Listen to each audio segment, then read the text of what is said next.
Bayangkan seorang gadis muda Korea berusia 24 tahun, cantik dengan rambut hitam panjang tergerai, duduk gelisah di sebuah kafe mewah. Dari luar, ia tampak sempurna. Putri keluarga kaya yang hidup serba berlimpah. Namun hatinya kalut karena tertekan harus segera memperkenalkan seorang kekasih kepada keluarganya. Padahal ia sama sekali tidak punya pacar.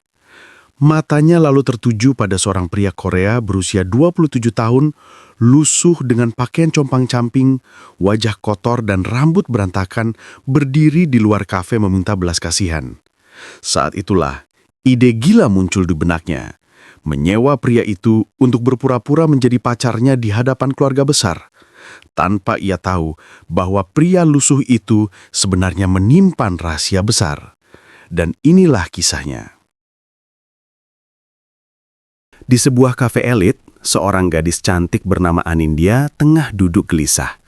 Wajahnya ayu dengan rambut hitam panjang yang tergerai lembut di bahunya. Dari luar, ia terlihat seperti gadis yang sempurna. Putri keluarga terpandang yang kaya raya, namun di balik senyumnya, ia menyembunyikan kegelisahan besar. Ia baru saja ditekan oleh keluarganya untuk segera memperkenalkan kekasihnya dalam acara ulang tahun pernikahan orang tuanya minggu depan. Padahal, Anindya sama sekali tidak punya pacar. Lebih parah lagi, keluarganya terkenal perfeksionis. Ayahnya seorang pengusaha besar, ibunya sosialita kelas atas, dan kedua kakaknya sudah menikah dengan pasangan yang sama-sama berasal dari keluarga kaya. Ia tahu kalau ia datang sendirian, pasti ia akan menjadi bahan cibiran keluarga besarnya. Malam itu ia termenung, memainkan sendok kecil di cangkir kopinya. Tiba-tiba matanya menangkap sosok seorang pria lusuh yang berdiri di depan kafe. Berpakaian compang-camping, wajahnya kusam dengan rambut berantakan. Pria itu sedang meminta belas kasihan pada orang-orang yang lalu lalang, namun hampir semua mengabaikannya. Entah mengapa, ide gila tiba-tiba melintas di benaknya. Bagaimana kalau aku menyewa pria itu untuk berpura-pura jadi pacarku, pikir Anindya. Bukankah dengan begitu ia bisa menutup mulut keluarganya meski hanya sementara? Ia langsung berdiri, menghampiri pria itu dengan langkah ragu. Pria itu menoleh, matanya tajam meski dari wajahnya terlihat lelah. "Mas," ucap Anindya pelan. Pria itu mengernyit. "Iya, Nona." Suaranya dalam dan tenang. Tidak seperti pengemis kebanyakan yang biasanya merendah. Justru nada bicaranya mengandung wibawa. Aku mau menawarkan sesuatu.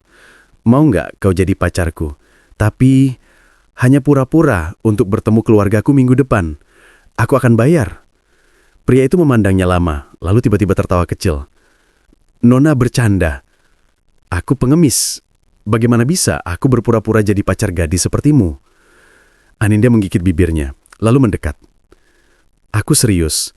Aku akan memberimu uang, cukup banyak. Kau hanya perlu berdandan sedikit rapi, ikut ke acara keluargaku, pura-pura bersikap sebagai kekasihku, lalu selesai." Pria itu masih diam. Tatapannya tajam menembus wajah Anindya. Gadis itu mendadak merasa seolah sedang dipelototi seorang raja, bukan sekedar pengemis. Namun akhirnya pria itu mengangguk. "Baiklah, Nona. Aku setuju. Namaku Arka." Hari demi hari sebelum acara, Anindya mengajari Arka cara duduk, cara berbicara, bahkan cara menggunakan sendok garpu ala keluarga kelas atas. Ia membawa Arka ke salon untuk mencukur rambut dan membersihkan wajahnya, membelikan setelan jas yang pas tubuh. Betapa terkejutnya, ia ternyata setelah Arka dirapihkan, sosoknya berubah total. Wajah yang tadinya kusam dan penuh debu, kini tampak tampan dengan rahang tegas, hidung mancung, dan mata tajam penuh karisma. Tubuhnya yang tegap membuat jas itu terlihat mahal sekali. Saat pertama kali keluar dari ruang ganti, Anindya sampai ternganga. Kau terlihat seperti model majalah," katanya terbata. Arka hanya senyum tipis. "Bukankah itu yang Nona inginkan? Agar aku bisa menipu keluargamu." Hari Hakun tiba. Anindya menggandeng Arka memasuki aula tempat pesta pernikahan emas orang tuanya digelar. Semua mata langsung tertuju pada mereka. Kakak-kakaknya yang biasa meremehkannya mendadak melongo melihat pria yang dibawanya. "Wah, Nin, akhirnya kau bawa juga kekasihmu. Siapa namanya?" tanya sang ibu dengan senyum penuh selidik. Anindya menggenggam tangan Arka lebih erat. "Ini Arka, pacarku," jawabnya mantap. Arka menundukkan kepala sopan namun dengan tatapan percaya diri. Senang bertemu dengan keluarga Anindya. Dari cara ia berbicara, seolah ia bukan pria yang baru beberapa hari lalu tidur di trotoar. Semua orang terkesan, namun justru dari situlah masalah mulai muncul. Sepupu-sepupu Anindya, bahkan kakak iparnya, mulai penasaran dengan latar belakang Arka.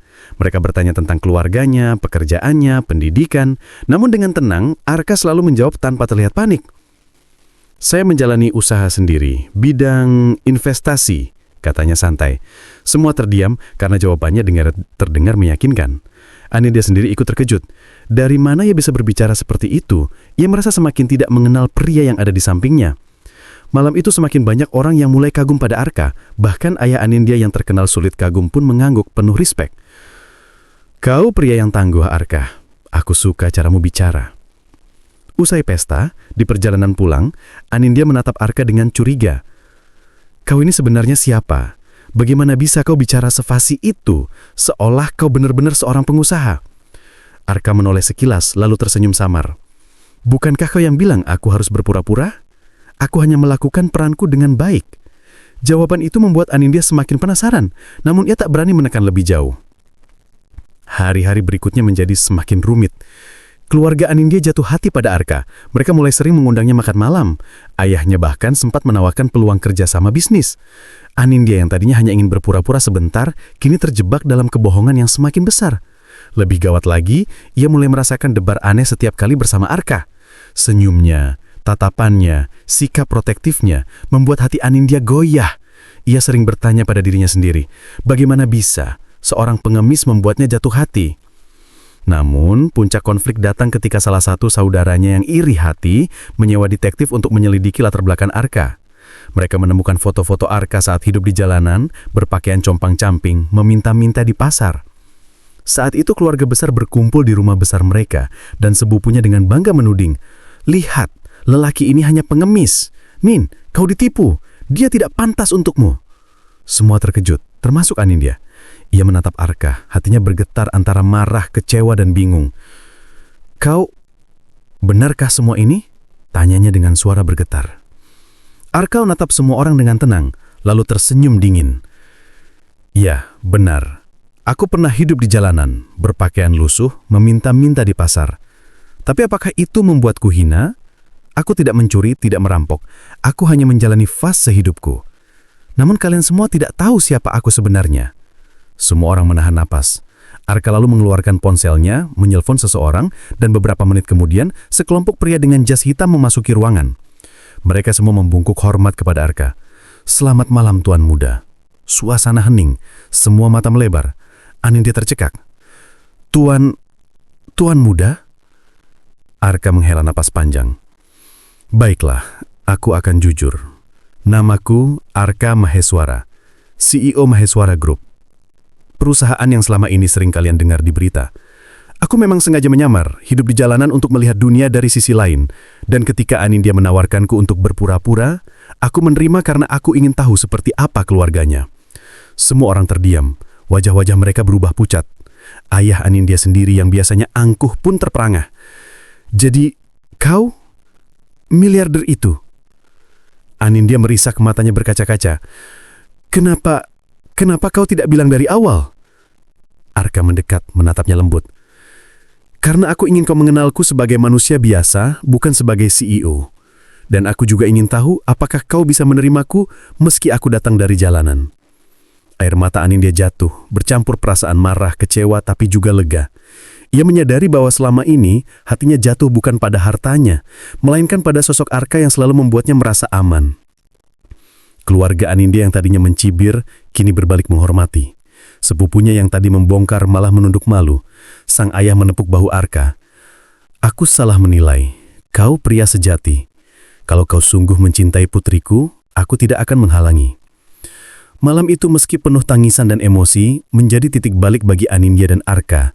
Ia tak lagi bisa menyebutnya pengemis, karena di balik semua itu, ia adalah seorang pria ular biasa yang rela menanggalkan semua kemewahan demi melihat dunia apa adanya. Dan bagi Anindya, ia tahu bahwa hatinya sudah bulat. Ia mencintai Arka, bukan karena statusnya, bukan karena kekayaannya, namun karena ketulusan dan keberanian pria itu. Kebohongan yang awalnya hanya sebuah sandiwara, kini berubah menjadi cinta sejati yang tak terduga.